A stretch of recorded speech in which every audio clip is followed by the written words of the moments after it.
Transfer of property and goods. Sale of Goods Act, 1930. Transfer of property and goods, 10 marks. Point. Rule/aspect. Explanation. 1. Meaning. Transfer of property means transfer of ownership of goods from seller to buyer. 2. Importance.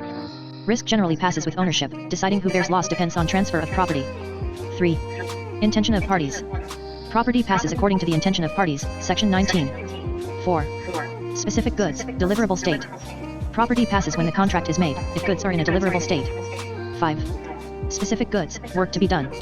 Property passes only after the required work is completed and buyer is informed. 6. Unascertained goods.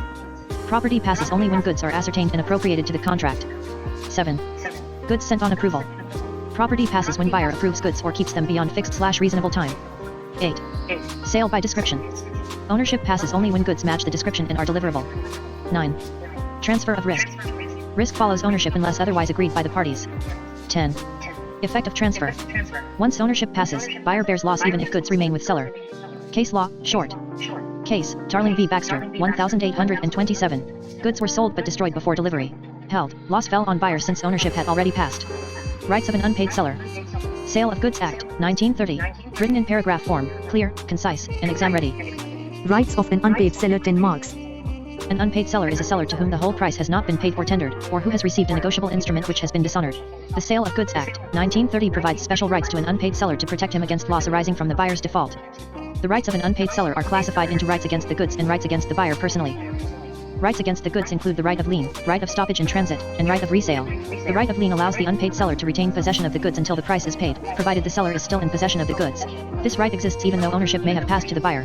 The right of stoppage in transit can be exercised when the buyer becomes insolvent. In such a case, the unpaid seller may stop the goods while they are in transit and regain possession. The right of resale allows the unpaid seller to resell the goods if they are perishable or after giving reasonable notice to the buyer. If resale is done after notice, the seller may claim damages from the buyer. Apart from rights against the goods, the unpaid seller also has rights against the buyer personally.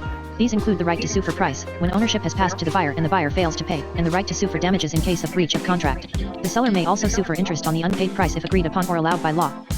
These rights ensure that the unpaid seller is not left without remedy when the buyer defaults. The law thus provides a fair balance between the interests of the buyer and the seller. Case reference. In Mackenzie v. British Linen Co., 1881, the court held that an unpaid seller has the right of lien even after ownership of goods has passed to the buyer. Conclusion. The rights of an unpaid seller act as a strong safeguard against non-payment and ensure justice in commercial transactions under the Sale of Goods Act, 1930.